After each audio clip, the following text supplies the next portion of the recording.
Ito na yung bulaklak. Yes, Ganda ba? So, Kala ko nga sir, mag-aano kayo, magsasabay pa kayo ng taga-Balungaw. Sino? Si Mayora po. Pupunta rito? Yes po. Nagpapaschedule siya, nagpapaturo sa akin ng hand pollination. Taga Balungaw ako. First time ako makakita ng bulaklak ng vanilla. so Ito nga po, pretty. hindi ko pinollinate. Sabi ko, intayin ko na sila sa Ayan eksakto. Ganda ma'am, grabe. Nice. Ang 1 hectare nito, makaka-harvest ka na ng nasa 5 tons. Ito, kahit titingnan nyo to, silipin nyo, bawat puno niya may bunga. So, ang isang puno niya, nakaharvestan yan ng 1 kilo to 1.5 Per per plant. plant. So, kung may tanim ka na 5,000 plants, so may 5 Wow. tons ka. Wow. Ngayon po kasi is 15,000 bumaba. Kasi 15,000 per kilo? yes po, bumaba na siya. Before is 30,000. Still Still, malaking pera. Diba po? Kung may 1 tons ka, may 15 million ka yearly. Kasi Oo. once a year lang bumubunga. Maganda pakinggan yung presyo. Yes po. Pero wala kang direct access to the market. Yes. Challenge yun. Yun po yung malaking challenge. Ang sa akin naman po, swerte ko lang kasi sila po yung, Ma'am Sheena, meron ka pong 1 kilo of vanilla. Yes po, kailan nyo po kailangan? Di po, uwi ko po kami ng Pilipinas, kukunin po namin. Ayan, introduce natin si Ma'am Sheena Fidel. San Pablo pa rin ito, ma'am, no? Yes po, Santa Cruz Putol. Santa Cruz yung barangay dito sa San Pablo City, dito sa Laguna. Pero mama, ang vanilla sa Pilipinas ay matagal na nating naririnig, pero hindi pa rin siya yung popular, no? Kumbaga po, nasa premature stage pa Pa rin. rin po tayo. Opo. Gusto mo bang matuto ng agribusiness, crops, livestock and poultry, aquaculture, at ma-inspire sa mga success stories? Agribusiness How It Works! As a YouTube channel, Agribusiness features entrepreneurs, farmers, organizations, OFWs, investors. However, beyond our usual content and official endorsements, Agribusiness does not engage in other business dealings with them. While our viewers and featured individuals and entities may choose to pursue business deals with each other on their own, we encourage them to be cautious in doing so. Agribusiness Connect is in its 3rd year. Join us on August 8, 2026 at Elements at Centris. Agribusiness Connect Year 3 is co-presented by Bayer. We would like to thank our major sponsors: Tate Aqua Feeds, Greenland Bio-Organic Fertilizer, All Certified Equipment Trading Corporation, Agridome Solutions Corporation, MVP Fresh Farms, Bulacan Dragon Fruit Depot, Don Ricardo's Lechon House, Sanadu Max Power, AgriMac, Amo, Ako'y Magsasakang Organiko, Adinso, and Irritec, Sugarcane and Beyond, Don Benitos. Transfer it. See you at Agribusiness Connect Year 3. Register now. So first time po ako makakakita ng bulaklak ng vanilla. Opo. Ma'am, explain po natin, ma'am, gaano kaganda. Tignan niyo po, para siyang orchid. Orchid po kasi siya talaga. Opo. Oo. She's from the orchid family. Yung bulaklak niya parang Yung, Cattleya. opo, kapamilya siya ni Cattleya. Oh, I see. And then, ito po ay wala siyang amoy. Non-odorata po siya talaga. Kaya hindi na-attract yung mga bees natin or kahit na hindi siya nilalapitan. Kaya wala tayong way kundi mag-hand pollinate. Kaya hand pollination. Mexico ang meron. Ang Mexico? May bee po sila na nagpo-pollinate ng vanilla. Kaya sila po ay maganda. Sa Madagascar, sir, ang ginagamit nila sa mga ganitong bagay ay bata. Mga 10 years old. Ganun, Kasi? Pababa. Kasi maliit lang yung hands nila, yung mga finger nila. Tapos hindi ganun kadiin. May client ako, pinag-testing ko. Sige sir, mag-testing ka. Oh. Pagsira niya, naputol Nasira niya lahat. So ito, Eto, buds sir, na ho ba buds. yan? Opo, buds na po na? yan. magiging buds Opo. na. Meron na tayo dito isa, Sir Buddy. Ayan, pasukin natin. Eto, Sir Buddy. Eto po, ito. Ito. Ito na yung successful niya. Ayan, Ito yung para siyang itsura. beans. Opo, Baguio beans. Parang Baguio beans. At continuous lang to, ma'am, no? Continuous Opo, lang yung continuous vine mo. yan. No? Opo, yearly po yan ng bubulaklak. Walang Wala, pruning to. Wala po, bawal. Once na nag-prune ka, you're going to back to zero. Magwa-wait ka uli ng another 3 years. Okay. Yes. So, eto Ganun siya, pala yun.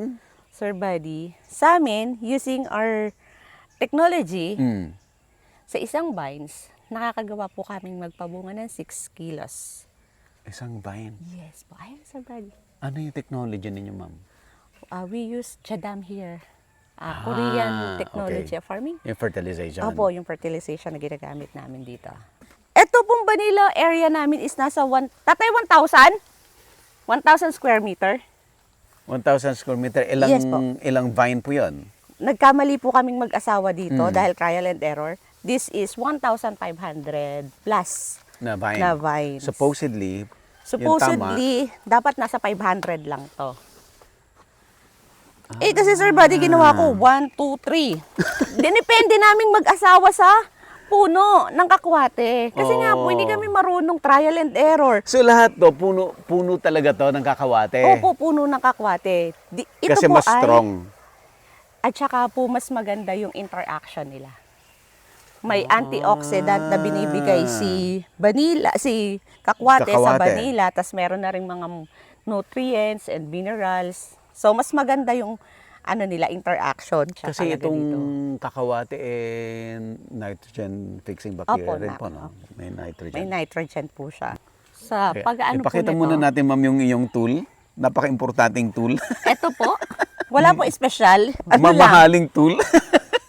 3 pesos lang po yata ito. Mahirap hanapin yan. So, pagka Okay, so, so, tayo nito. Ano lang siya, perdible. Perdible, ano nga to? Needle. Needle. Oo. Karayom lang po. Karayom, oo. Yung iba, Sir Buddy, ang gamit nila ay toothpick. Oo. Ay ako ng toothpick kasi po, pag hinila nyo siya, yung pollen nasasama. Pagka ito, lang siya, smooth lang, naiiwan pa din. Hawakan pa dito. Ito po, Ayan. sinira. Tapos yung papel, itataas lang natin ng pagganon, tapos ay ito. Ayan po. Madali lang pala. Madali Yung nga lang, po. sa dami ng bulaklak. Opo, tsaka yung ganito, katulad sa akin, madami kayong tanim. Mm-mm. So magugulat na lang, meron dito, yung iba nasa taas na. Kaya, sinasabi ko din po sa ibang client ko, huwag gagayahin tong setup ko. Okay. Kasi po, yung nasa taas, Paano paano i-pollinate? ipopollinate? Mm. Habi ko, mahal-mahal pong arkilahin si Darna. Mahal po ang talent noon. Try natin ito, ma'am. Sir, try Ayan. niyo po. Ayan, yung pinakamamahaling tool. So, ito po siya. So, ang ibababa natin ito, ma'am, no? Opo, yung petals. Ayun. Opo. Kailangan mo siyang ibaba. Tapos, yung Tapos- pong parang papel dyan na naghaharang, itataas niya, Ito Sir po. Buddy. Opo, Itataas ko to. opo. Yun. Ayan. Tapos, yung pong yun, ipe-press niya. Ipipress pa ganyan, Opo, ma'am. opo. Ganong katagal? Ganun lang. Okay lang po, basta po magdikit na sila, okay na yan. Okay na. Ay, hindi ba nalaglag, ma'am? Hindi, Sir Buddy, ating ilalapit. Ayun.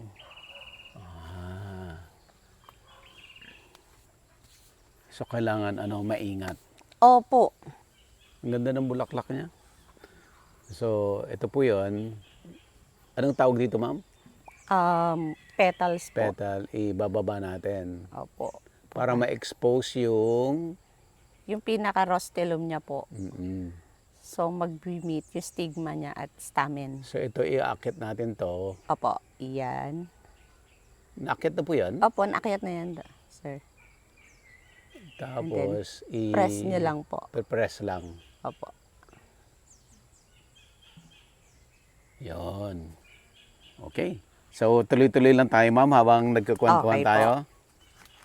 Ay, sorry. Okay lang yan, Sir Buddy. Mag-ingat po kayo. At medyo gato na nga po yan. Ayan. Yan po ay ginawa namin para protection sa manok. Ayan, sir. Ayun lang, sir. Yung etong pollen na to dapat nakadikit. dito Nakadikit. Opo. Yan. And then this one.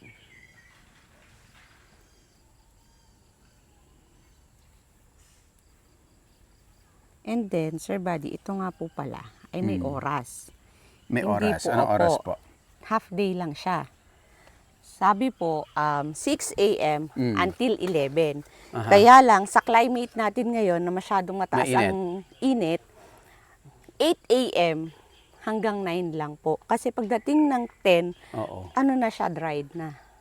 So, anong mangyayari doon sa bulaklak na hindi mo na-pollinate? Wala na po. Wala yun. na? Opo. Sayang na yun. Once na malipasan kayo ng oras. Kasi nag-testing kami nito kasi nga hinahabol namin yung hindi siya madried. Mm. So nag-testing kaming mag-anak ng 5 a.m. Kaya lang nakaikom pa siya. So nag-wait Hindi rin. kami. Opo, hindi rin siya pwedeng ipilit. So pag totally bloom na siya, nagbo-bloom siya ng total po ay nasa 8 na. Kasi 7 medyo ikom pa siya. Although buka, pero hindi pa ganito ka. Hindi po, kumbaga, Opo, hindi pa ready. ganang ready. And ayan po ay na-pollinate na Na-pollinate namin yan na to, kahapon. Opo, ito po. kahapon. Opo, ito. Ito yung Pollinated natapos na po kahapon. yan. Opo. Okay, saan pa tayo? Ito, ma'am. Ito, So, paano kayo napasok sa vanilla farming? yung tita ko po, sabi niya sa akin, Beh, tanim tayong vanilla. Sabi ko nung una, vanilla. Alam ko lang vanilla yung nilalagay ng mama ko sa palamig. Sa palamig, Opo, oo. at saka yung mga kakanin. Ano ba kasi yung banilang yan? Sabi niya, si Lola mo may ganitong vanilla, ganun. La, sabi ng tita, may vanilla daw po. Ano ga po yun? Si Lola kong excited at dahil nakarinig na gusto ko nung tumanim, dumating dinala niya dito Pinuntakan niya from rito. UPLB. Dinala niya dito, nakasako. Tapos hindi nga po siya ganyang kahi-healthy. Ito, ganito kaliliit lang siya. Mhm. So, dala-dala niya. Sabi niya, Apo, ito, cut mo sa 3 nodes, then tusok-tusok. So, kami namang mag-asawa, dahil zero knowledge, Mm. tinunod namin na tusok-tusok. Sabi ko sa asawa ko, doon na lang natin ipalagay sa may kakwatihan natin. Dito, oo. Opo, ito kasi po ay dati naming sitawan, taniman ng sitaw. So, tusok-tusok. Pagdating ng 1 week, namamatay siya, Sir Buddy. Mhm. So, sabi ni asawa ko, Mm. Boss, diyan ka naman magaling, ikay mag-research na. So, nag-research ako, doon ko nalaman na yung cuttings, that time, nasa 800 daw po Per cutting. per cutting, yung rooted. Sabi ko, aba, mahal po! Ganda negosyo. Hindi ko pa po noon naisip, kasi pandemic time noon eh, hindi ko pa naisip na, na negosyo to, ganyan yan. O sige, sabi ko, ay mahal pala to. Sabi ko, o sige, tama, ipagpabuhay natin si Lola. Tapos, hindi naman na siguro natin kailangan magpabunga. At kikita naman na tayo sa, Seedlings. sa seedlings. Malaking kita na yon. Mm. Nung una, Sir Buddy, ang pa-order ko, 10 hanggang 100 lang. Masayang-masaya na ako noon. Mm. Kaya lang, sa pagdami ng client ko, sa pagdami ng question, Mm. nagbunga na ba yan? So, hindi ako pwedeng maging reliable source kung hindi ko napapabunga yung vanilla ko. Sabi ko, ay oo nga. Paano to kung hindi ako magpapabunga? Wala nang bibili sa akin kasi hindi nabubunga. Walang evidence. Opo, wala akong evidence. Mm. So, sabi ng asawa ko, paano ka ngayon dyan? Disira na ngayon yung diskarte mo. Sabi ko, hindi. Gagawan ko ng paraan yan. So, may nabalitaan kami na seminar for ganito, ganyan. So, pumupunta po ako. Attend ako ng seminar para sa vanilla. Mm. And then, after 2 years, napabulaklak. Nabulaklak. Nakapagpabunga din po kami. So, ilang years nang namumulaklak itong mga vanilla mo? Ano po nito ngayon? 3 taon niyang pagmumunga ngayon. 3rd season na niya. Planted to 2021, Sir Buddy. Actually, mabilis din, ano? Hindi mo Opo, namamalayan. hindi mo nyo namamalayan. Pero, sabi ko nga po sa inyo, hindi siya mag-stand alone. Mm-mm. Dapat meron din siyang mga katabi. Or Katabi. kasama. Okay. And, Sir Buddy, hindi dahil sinabi ko na 15,000 per kilo, 15,000 per kilo na. Kasi nga po, napabunga natin, nag-hand pollinate. After this hand pollination, we have to wait for 9 months. Yung pod. Yes po, per sa pods na mag-mature. Okay. So pag 9 months? Ang yes tagal, po. ano? Kung dini po sa amin sa Laguna, ang tawag ay manibalang. Or yung ano na, hindi siya, hinog na siya, pero hindi yung hinog na hinog, yung nag-yellow green lang. Doon natin siya iha-harvest. So, after harvesting, yung post-harvesting natin, inaabot ng 120 days. 3 months. Oh, 4 months. 4 months na pagpapatuyo. So, ayun po. Kung hindi ka matyaga, huwag ka na magpunta ng Manila. Dahil Manila is not easy money. Kaya sabi mo, kailangan may ibang activity ka sa farm. Yes po. Pero sa ngayon, sir, ang market namin mainly is for import. Kaya lang, sir, Export. Export. Export. Export, for export. Kaya lang, ang kahirapan ko doon, maraming papers din na kailangan. Ma-document. Yes po, alam niyo naman, nasa Pilipinas Pero tayo. nakapag-export ka madalas. Yes po. Kaya lang, Sir Buddy, export nun, yung client, yung buyer, ang pumupunta dito sa atin sa Pilipinas. I-hand carry niya? Yes po, hinahand carry nila lang. Oh, I see. Sir Buddy, paano ko din naman naasikasuhin yun? Kailangan pumunta kay FedEx, kailangan ko ng papers for export. Tapos, alam niyo na po, yung ating commission on, So, wag mag-e-expect yung maraming tao na when we say 10,000, 15,000, as is yun. No. Madami kang, cut. madami kang expenses. Opo. Sabihin na lang natin expenses.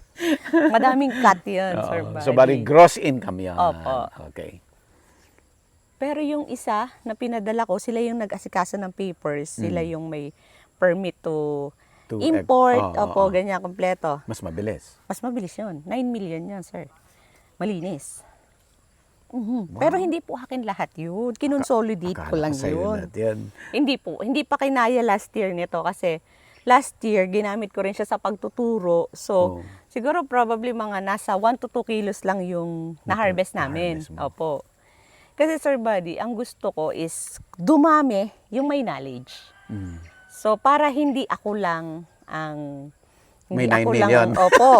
Hindi ako yung yearly may 15 million, di ba? Madami tayo. Okay. So, ang ginusto ko lang nun, mapadami yung may alam kung paano gumawa. Ngayon po, gaano nakadami ang My Vanilla Farm Sir Buddy, madami na rin. Parang nasa 90 plus na. na tao? Opo. Pero, Ayun po ay ilan base lang yun sa member nung kinabibilangan kong association. Okay. Nasa 94 po kami doon. So, meron ding mga hindi members na may Vanilla Farm? Yes po, meron din. Okay. Yung members, lahat ba yan active? Ibig sabihin, lahat ba yan may na-harvest? Hindi rin? Hindi rin po kasi iba baguhan pa lang. Tapos sasabihin sa akin, Ma'am Sheena, paano gagawin? O sige, ganito po. Pero marami rin yung mga hindi members ng organization na nag-harvest din na maganda. Ay, opo. Meron din? Opo. Kasi gaya nung sinasabi ko po sa inyo from Mindoro yata siya. Si Dr. Mercado, hindi po siya member pa Okay. ng association. Pero nasa 10 hectares daw po yung kanya. 10 hectares? Yes, sir. Grabe. Hindi ba masasaturate yung market? Pag ganun kalalaki ang farm? Hindi rin po kasi masyadong Malaki. mataas ang demand ng vanilla natin. Katulad ngayong last February, binagyo ang Madagascar. So, nasira ang kanilang vanilla plantation doon. So, lahat dito? Opo. ang So, bagsak. lahat kukuha sa ibang Lugar? lugar. So, tayo, pwede nating i-grab yung opportunity na yon na makapag-supply. Pero sana naman, bawasan naman nila. Ang? Bawasan naman nila ang cut. Mabigat-bigat din, Sir Buddy. At saka hindi basta-basta mag-farm, Ay, mahirap opo. din, Opo, Oo. Hindi dahil gusto mong mag-farming ka, hindi. Meron akong cases na bumili ng vanilla. Parang 30 pieces. Tapos sabi niya, ma'am, ba't gano'n namamatay isa-isa? Mm. Ma'am, ginawa mo ba yung tinuro ko? Ma'am, lahat ginawa ko. Mm. Sabi ko, ba't gano'n? Ma'am, pangit yata yung kamay ko. Tingin nga, isa lang naman tayo ng palad, ah. Hindi lahat, Sir Buddy. At saka sasabihin na, pag wala kang knowledge, Yeah. dapat huwag kang susubok ng madami agad. Konti lang. Konti lang muna Opo, habang one at a nag-aaral. time. Ganun lagi ang sinasabi ng mga experts in Opo. Huwag yung all biglaan. industries, any Opo. industries. Kaya minsan sasabihin, ma'am, kung ako'y inyong bibigyan ng payo, mga ilan lang, 10. 10 lang. Opo, ma'am, ang unti. Mm. Hindi ate, huwag ka mauntian. Kasi pag lumaki na yan, after 3 years, magbubulaklak yan, mag-hand pollinate ka. So, after nun, saka ka dumagdag. Para, Puuin mo muna yung cycle. opo, buhay mo muna yung cycle hanggang sa post-harvesting. And then, pag nakita mo na kung gaano kasarap pala magbilad sa araw, Mm. saka ka ngayon mag-decide. Mm. Pero kung marami ka By naman that time, tauhan, malalaman mo na kung para sa'yo yan o hindi. Mm. Okay, ma'am. Ibigyan nyo nga kami ng tips. Okay, paano magtanim, mag-alaga Ang ng vanilla? pagtatanim, Sir Buddy, dapat ngayong summer ka magtatanim. Summer. Opo. Tapos, kahit Bakit na summer? Sir Buddy, pagdating ng tag-ulan, nakakapit na siya sa iyong host tree. Abutin man yan ng ulan dyan, abutin man yan ng bagyo dyan, safe na siya. Pero since summer, kailangan mo magdilig. Opo, pero twice a week lang naman po ang dilig ng vanilla Kasi nga natin. orchid, Opo, oo. orchid. Hindi siya sa tubig. Ayaw niya nang lagi siyang Basa. basa. Okay. Pero damp pwede. Yung ganito lang po, medyo malamig lang. Mm. Pero hindi basang-basa kasi pag basang-basa siya, Mabubulok kakapitan din. siya ng punjay. Okay.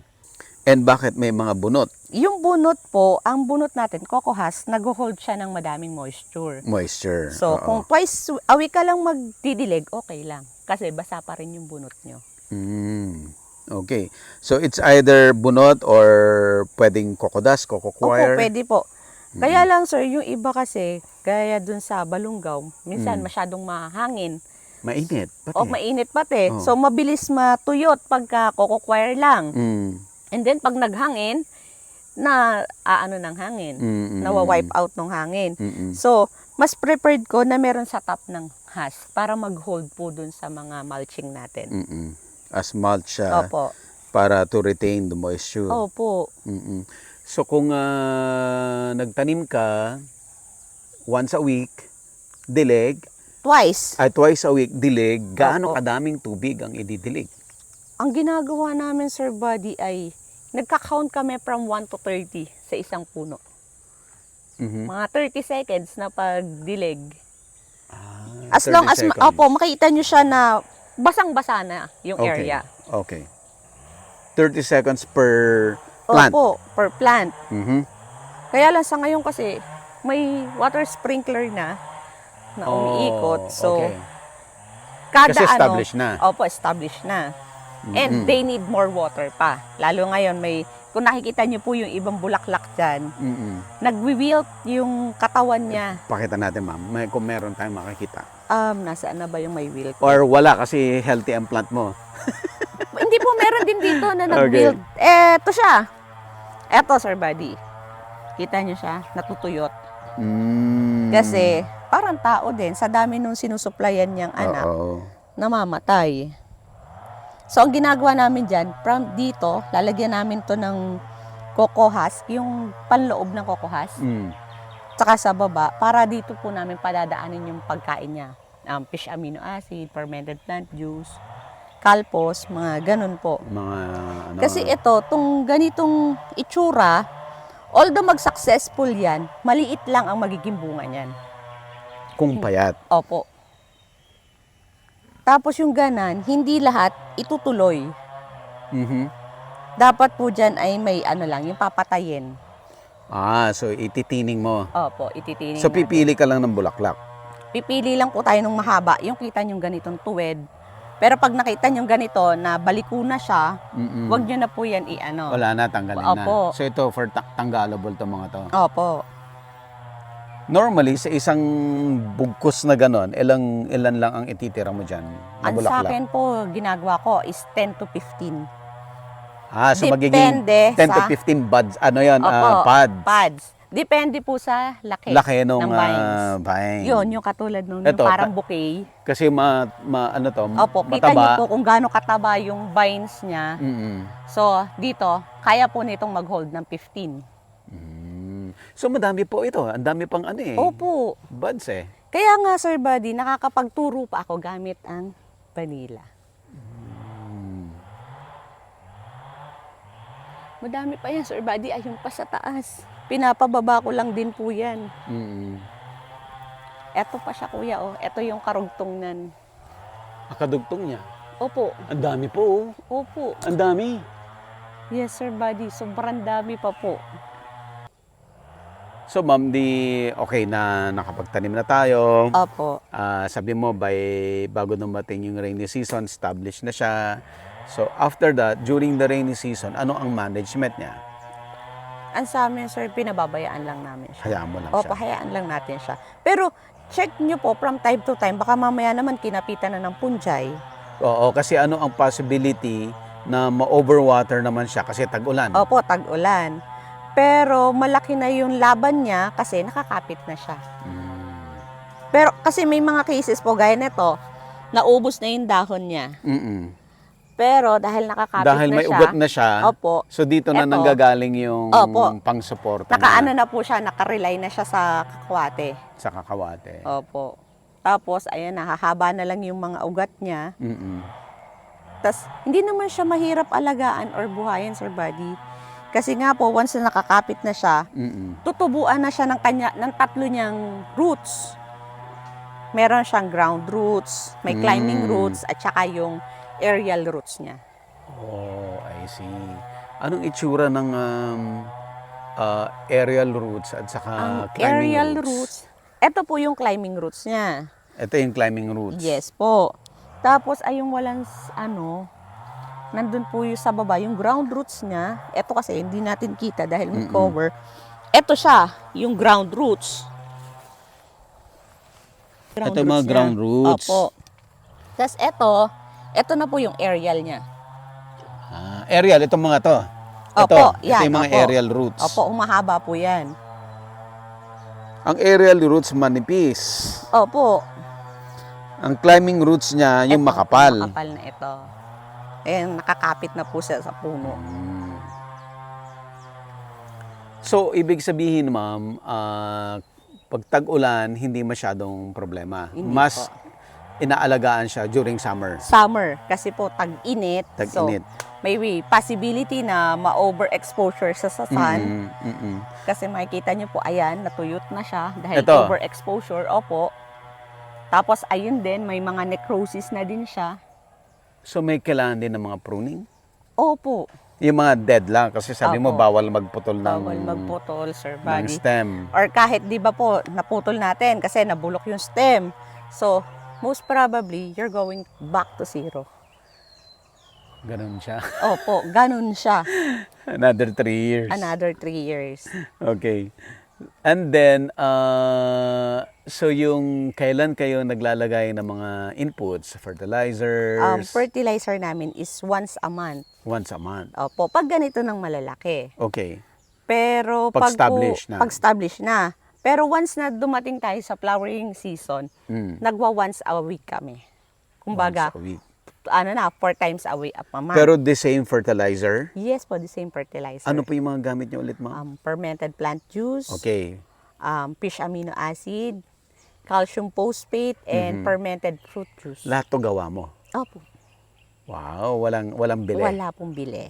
Nice. Sustainable na po siya kasi si fermented plant juice, yung mga grass na kinakat namin dito, ipa-ferment lang, salt and molasses, sealed, yun na po yun. Fermented plant juice after 7 days. Yun naman pong mga papaya namin na na-over na sa hinog or Okay. natuktok ng uwak, yun po Okay. yung ginagawa kong fermented fruit juice. Fruit juice naman. Opo. Si fish amino acid, Bumibili ka. napunta po, di po sa palengke. Sa palengke, yung mga mga pinaglinisan. hasang-hasang, Ah. opo, hihingin ko lang po yun sa mga kakilala sa palengke. Tapos sabi ng mga anak ko, ang baho naman, ito na naman siya. Tapos yun naman pong mga kalpos, yung mga nagtitinda dito ng mamian, yung pong mga bones niya, Okay. Ginagawa nyo lahat ng inputs, so walang bili. wala pong bili. So, maliit ang Maliit po cost. yung costing namin. Cost. Oo. Kasi nakakwate, hindi rin namin binibili. Oo. Magpuputol lang, tapos gaya ng mga nasisira, natutumba. So, Mm-mm. ayun lang, papalitan lang po namin yon. Okay. And yun lang, may waiting time ka. Opo, May waiting time. Tapos yung But makikita once na nyo- dumating yung 3 years, tusawa na yan. Opo, kayo na po ang mananawa. Kaya po no isang linggo na nagbababa kaming mag-asawa. Sabi ko, ang sakit sa ulo ng problemang ito, Kasi pero yung masaya. naka-vine, ibababa mo. Yes po. And then, nung ibaba namin, Mm. as in, bawat clamp meron. Bawat nodes niya, may clamp na lumalabas. Yung pagka ang mga bata walang pasok, nakakatulong. Mm. Kasi mahirap kumuha ngayon ng tao. Oo. May ano eh. May akap, may, May may ayuda, ayuda. hinayaan na naging tamad. Okay, ma'am. So, ano ang ideal na supposedly size ng balag mo Dapat para Sir hindi ka Buddy, mahirapan? sintaas lang natin, eye level lang Eye natin. level lang dapat. Opo. Tapos baba mo na ulit. Opo. Iikot-ikot lang. Ikot-ikot lang. Opo. Ilulup nyo lang siya para dun lang siya. Hindi kayo mahihirapan katulad nitong akin. Mm-mm. May nakita po ako na vanilla farm sa Thailand. Wala siyang host na kahoy. Meron siyang bakal. Opo. Bakal na poste. Nakahilerang ganyan. Tapos meron siyang bakal na Kakapitan. sa taas. Opo. So ang ginagawa ng plant, parang ganyan yung bakal niya eh. Opo. So yung vanilla andito, aakyat. Pag nakaakyat yan, linulup-loop na lang Opo. niya na ganon. So yung buong ganon, puro ganon, gumaganon Paikot-ikot lang siya. Opo. Pero ang bilis niya na lang mag-pollinate at mag-harvest kasi nga Eye level lang. eye level Opo. lang. So paano mo ini-expose sa sunlight to? Magpuputol ka? Opo. Para Nagpo-pruning kami. totally Opo. ma-open sa sunlight? Opo. Tapos binabawasan din namin ang pag-water ng tubig. Oo. Drenadrought siya. Opo, dinadrought namin siya. May ano ba normally yung month na flowering? February, Sir Buddy. Hanggang June. Kaya lang, pag sinapit ka ng paglabas ng buds mo ng May, pagsapit ng June, tag-ulan na, kahit na anong galing mong mag-pollinate, pag Masisira nabasayan ng ulan, wala na. din yan. I think, diba lahat ng bulaklak na flowering na plant, Opo. bawal mabasa. mabasa yung Opo. bulaklak. So ideally, meron ka rin lang dapat number of pods Yes, na i-maintain per plant. Hindi ka pwedeng lumampas doon. Opo. Kasi po, pag nag-over-pollinated, mamamatay yung vanilla niya din. Yung plant mismo. Opo, yung kahit sinasabi ko nga po, gaya nun, ang dami ng flower niya. So, most probably, mamamatay yung halaman mo. Hindi So, niya kaya let's say for supplyan. example, ilang pods ba per kilo? 120 po pag fresh. So, pag may 120 ka na pollinate, stop. Stop na. Opo. Pero Sir Buddy, may cases kami na naka 6 kilos kami sa isang plant.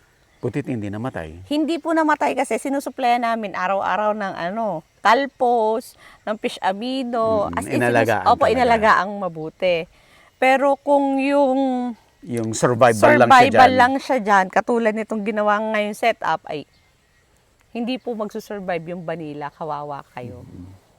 Sige ma'am, ano pa mong pwede nating puntahan na part? Sir Buddy, may mga ko doon, may mga product ako doon. Sige ma'am. Wala na ba tayo i-discuss sa cultural management? Wala na po, kasi hindi naman siya ganun kaalagain. Okay. Agribusiness, how it works. Instruct, inspire, succeed.